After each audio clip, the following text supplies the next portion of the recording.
పెట్టండి, నేను మీకు అండగా ఉంటానని తెలియజేసుకుంటూ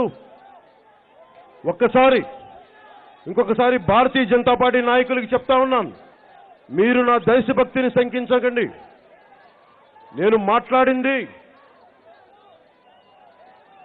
అన్ని ఇంటర్వ్యూ చూడండి, ఏం చెప్పానో నోటికి ఏదొచ్చినట్టు మాట్లాడితే భారతీయ జనతా పార్టీ అధికార ప్రతినిధికి నా నోరు కూడా చాలా గట్టిది, మర్చిపోకుండా సంగతి ఇంకోసారి జాగ్రత్త చెప్తున్నాను. నోటికి ఇష్టం వచ్చినట్టు మాట్లాడకండి. అలాగే మనం ఒకవైపు ఇంత పోరాటం చేస్తుంటే వైసీపీ నాయకులు బొత్స సత్యనారాయణ గారు మనం తెలుగుదేశం పార్టీతో కుమ్మక్కయ్యాం, వాళ్ళతో కలిసి పోటీ చేస్తున్నామని చెప్తా ఉన్నారు.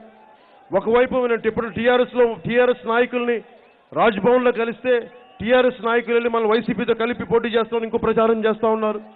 ఈ ప్రచారాలు ఏమి నమ్మద్దు. అక్కడున్న మా వామపక్షాలు, మా సన్నిహితులు, మా మిత్రులు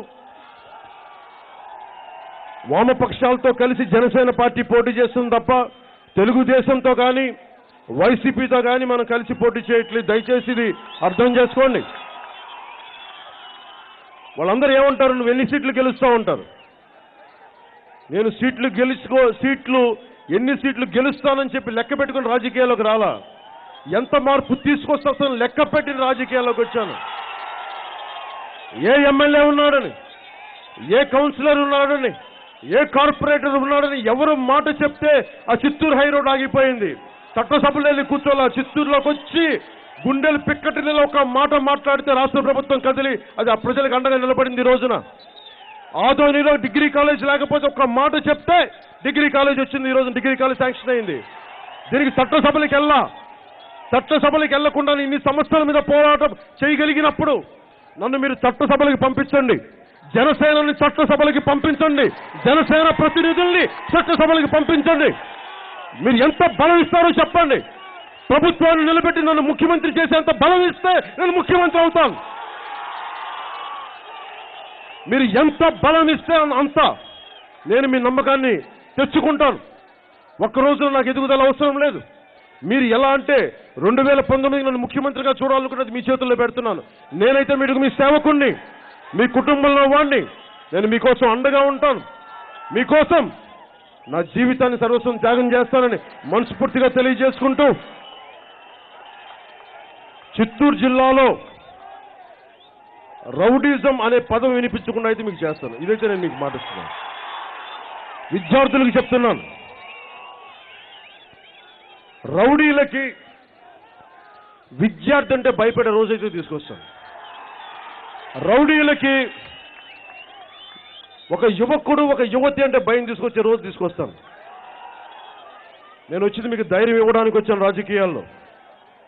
రాజకీయాలంటే చాలా వేల కోట్లు ఉండేవాళ్ళు కాదు. చాలా సామాన్యంగా ఇంట్లో ఒక ప్యాంటు షర్ట్ వేసుకుని రబ్బర్ చెప్పులు వేసుకొచ్చే కుర్రోడు రాజకీయం ఎలా చేస్తాడో మీ చేత నేను చేయిస్తాను. మీ చేత రాజకీయం. దానికి ముఖ్యమంత్రి కొడుకులు అవసరం లేదు, ముఖ్యమంత్రి మనవాళ్ళు అవసరం లేదు. ఇంట్లో నుంచి పూరి గుడిసెలో నుంచి వచ్చిన కుర్రాడు రబ్బర్ చెప్పులు వేసుకొని, హవాయి చెప్పులు వేసుకున్న కుర్రాడు ప్యాంటు షర్టు చినిగిపోయిన వేసుకున్న వచ్చిన కుర్రాడి చేత రాజకీయం ఎలా చేస్తే రాష్ట్ర అభివృద్ధి ఎలా ఉంటుందో నేను మీకు చెప్పిస్తాను. మీ చేత చేయిస్తాను. యువతరానికి ఏ సంపద విడిచిపెట్టాం, యుద్ధము, రక్తము, కన్నీరు తప్ప, గాయాలు, బాధలు, వేదనలు తప్ప, కలలు కలలు కలలు తప్ప, పిరిగితనం, మోసం తప్ప.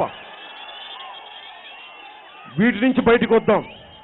మన కళ్ళలను చంపేస్తున్నారు, మన అభివృద్ధిని తొక్కేస్తున్నారు. మన కళలు మీరు కళలు కనండి, అభివృద్ధి కోసం కళలు కనండి. కళలు కను.